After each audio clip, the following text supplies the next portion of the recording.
मेरे किसी तीर्थ राज पर अगर कोई व्यक्ति कब्जा करता है, उसके लिए कमेटी जितनी जिम्मेदार होना हो, मैं जैन समाज का व्यक्ति होने के नाते मैं भी जिम्मेदार हूँ। अगर हम ये भाव लेकर काम करेंगे तो निश्चित रूप से हम अपने तीर्थों को संरक्षित कर पाएंगे। तो जैसे कि आपको विदित है, अगर मैं जाट ग्वालियर में बात करूंगा तो लोग कहते हैं कि ये किसी पार्टी विशेष के हैं या किसी नेता विशेष के विरोध में बोलते हैं, लेकिन ये बात सिर्फ अधिकारों की है। मैंने सुभाष जी ने हमें 2006 या 7 में पहली बार संपर्क किया था बर्धमान मंदिर और ग्वालियर किले के लिए। मेरे पास पुख्ता प्रमाण है, मेरे पास आरटीआई है, मेरे पास डॉक्यूमेंट्स हैं। जो बर्धमान मंदिर हमारा 8वीं सदी का है, वो जैन मंदिर है और उस पर अधिकार हमारा होना चाहिए। जो भी कारण रहे हो मुझे नहीं मालूम, हो सकता है अभी वो समय ना आया हो, लेकिन मैं गारंटी जरूर दूंगा आने वाले भविष्य में उस सड़क से उस बर्धमान मंदिर का रास्ता तो खुल के रहेगा। मैं किसी को दोष नहीं दूंगा, लेकिन वो वहां पर मैं आपको एक बात बता दूं, वहां पर 7 जिन प्रतिमाएं थी जो वहां पर प्राप्त हुई थी पुरातत्व विभाग को, और वो कहीं पर रखी है, उसको मैं ढूंढ रहा हूं। मेरे पास प्रमाण है, प्रमाणिक प्रमाण है। मैं ग्वालियर की जमीन पर खड़े बोल रहा हूं आपको। 7 जिन प्रतिमाएं उस बर्धमान मंदिर के बाहर सफाई के दौरान पुरातत्व विभाग को प्राप्त हुई थी, ये प्रमाणिक है। और अगर रक्षक देवों ने चाहा और भगवान ने चाहा तो प्रतिमाएं उसी मंदिर जी के अंदर विराजमान होंगी, चाहे जैसे कि आप देख रहे हैं दिन प्रतिदिन कुछ ऐसी गतिविधियां आज हमारे समाज संतों के साथ, हमारे तीर्थों के साथ निरंतर घटने की और घटनाक्रम में आई रही है। आप सोशल मीडिया के माध्यम से देखते होंगे, क्या कारण रहे होंगे मुझे नहीं मालूम, लेकिन इतना पक्का है कि अब हम अपने तीर्थों को लुटने नहीं देंगे। अपने संतों के खिलाफ, अपने धर्म के खिलाफ हम किसी भी कीमत पर हम नहीं सुनेंगे, चाहे जो हो जाए, चाहे किसी भी क्षेत्र में हो। लेकिन हम अपने अब ये सब नहीं चलेगा।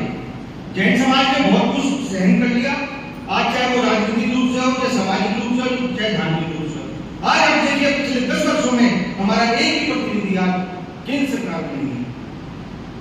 ये सब विषय अब आप कहेंगे मैं राजनीति की बात की, तो राजनीति की बात नहीं है। हमारे तीर्थों को संरक्षित करने के लिए, जैन धर्म संतों को, समाज को संरक्षित करने के लिए आज जैन समाज को राजनीति में भी जाना पड़ेगा, तभी उसकी आवाज सुनाई देती है, जब उसकी आवाज सुनाई देती है सरकारों को।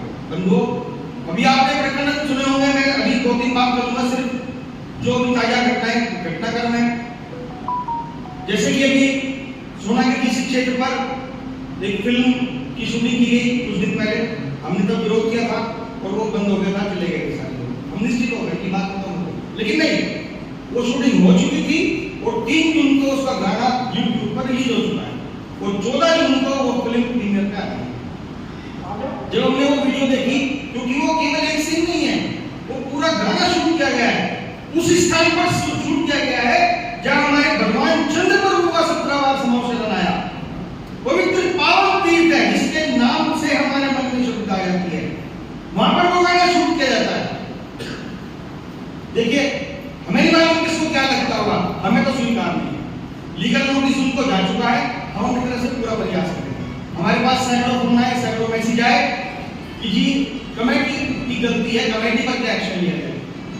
हम लोग जब ये बात पिछली बार जब शूटिंग चल रही थी, तब कमेटी से हमने आप सबने प्रयास किए थे और उन्होंने माफी भी मांगी थी, क्योंकि वो फिल्म का गाना अब रिलीज होने वाला है।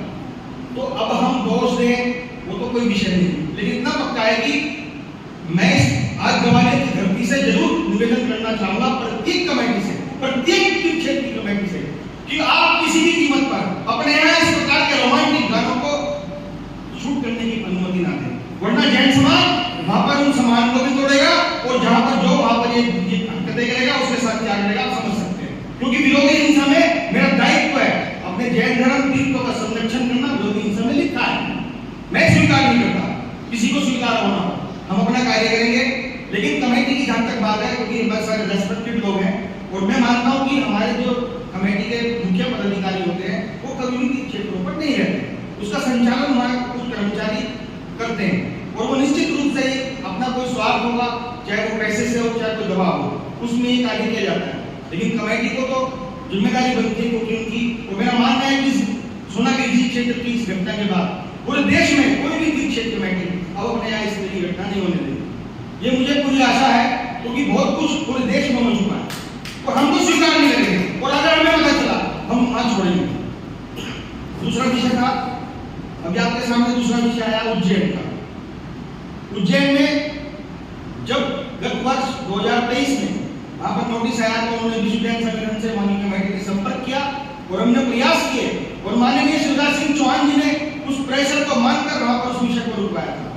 अब दोबारा से वो प्रक्रिया शुरू हुई, लेकिन जब हमने देखा कि वहां पर मंदिर जी के बाहर के प्रांगण का पूरा जो मेहराब या दूसरी चीजें उतारनी शुरू हुई, तो पूरा देश का जैन समाज आज चिंतित है, क्योंकि आज जैन समाज उस सोशल मीडिया के माध्यम से अपने क्षेत्रों के से जुड़ चुका है, आज अपने तीर्थों से जुड़ चुका है।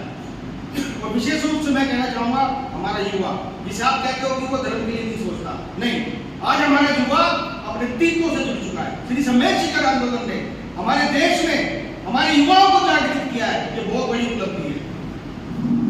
जब हमने वो वीडियो देखी और कमेटी ने वहां पर कोई भी किसी भी प्रकार की क्लैरिफिकेशन, कोई वीडियो, कोई पत्र नहीं जारी किया, जबकि उनका नैतिक दायित्व बनता है। जब ये वीडियो जारी हुई उस मंदिर जी के प्रांगण को बाहर तोड़ते हुए, तो उनका नैतिक दायित्व बनता था कि वो वीडियो या चिट्ठी के माध्यम से सकल जैन समाज को सूचित करते कि भैया यहाँ पर सब हमारी सहमति से हो रहा है, आप निश्चित रहे। क्योंकि केवल समाज ही नहीं, हमारे संतों ने भी इस बात की चिंता व्यक्त की। हमारे पास कई संघों से फोन आया, जब हम उनके पास तीर्थों संरक्षण के लिए आशीर्वाद लेने जाते हैं तो क्या वो चिंता नहीं करेंगे। हम लोग पूरी रात ड्राइव करके दिल्ली से वहाँ पर हमारे संगठन के लोग जैन गए, हमने वहाँ पर बात की। पहली बार तो थोड़ा सा ऐसा लगा कि भाई दुर्व्यवहार भी हमारे साथ किया गया, कोई बात नहीं, ऐसा होता है। अगर हम अचानक जाके खड़े होंगे और वहाँ पर कोई नहीं होगा तो निश्चित रूप से हमें गुस्सा आ सकता है। हमने वहाँ निवेदन किया कि हमारी पदाधिकारियों से बात कराओ, हालांकि वो बाद में आए, उन्होंने अपनी बात रखी और हमने एक वीडियो, जेन्युइन वीडियो कि यहाँ पर जो भी ये तोड़फोड़ की जा रही है वो हमारे समाज की कमेटी के अनुमति से, सहमति से, प्रशासन के आपसी व्यवहार से की जा रही है। समाज निश्चित हो गया। अब देखिए, दिल्ली बैठकर या ग्वालियर बैठकर तो उज्जैन को नहीं देखा जा सकता। हालांकि हमारे आने के बाद जब हम जिस राज्य में सरकार है, अगर हम ट्वीट करते हैं, चिट्ठी लिखते हैं, मेल करते हैं, कंप्लेंट करते हैं, तो उसी राज्य की सरकार से करेंगे ना जिस पार्टी की सरकार है। उसमें पार्टी का विरोध कहां से हो गया? अगर बीजेपी की सरकार है तो लोग कहते हैं ये कांग्रेस की है, कांग्रेस की सरकार है कहते हैं कि ये बीजेपी की है। अरे भैया, हम जैन हैं और जैन अब झुकेगा नहीं, रुकेगा नहीं, अपने तीर्थों को किसी भी प्रकार से रुकने नहीं देगा। और मैं आपको बात और बता दूं, अब बात केवल शहरों की नहीं है, बात केवल शहरों की नहीं है, कस्बों की नहीं है, उन गांवों की भी है जहां हमारे छोटे छोटे मंदिर हैं और उनके साथ दिन प्रतिदिन आने वाली समस्याओं को कोई भी संस्था या समाज हाथ लगाने के लिए तैयार नहीं है। लेकिन संगठन हम अपने स्तर पर प्रयास करते हैं, चाहे वो भी गोवध की आपने घटना देखी होगी सोशल मीडिया में। गोवध में बड़े दिनों से एक मंदिर जो है, मंदिर जी का रास्ता जाने के लिए लोगों ने अतिक्रमण किया हुआ है।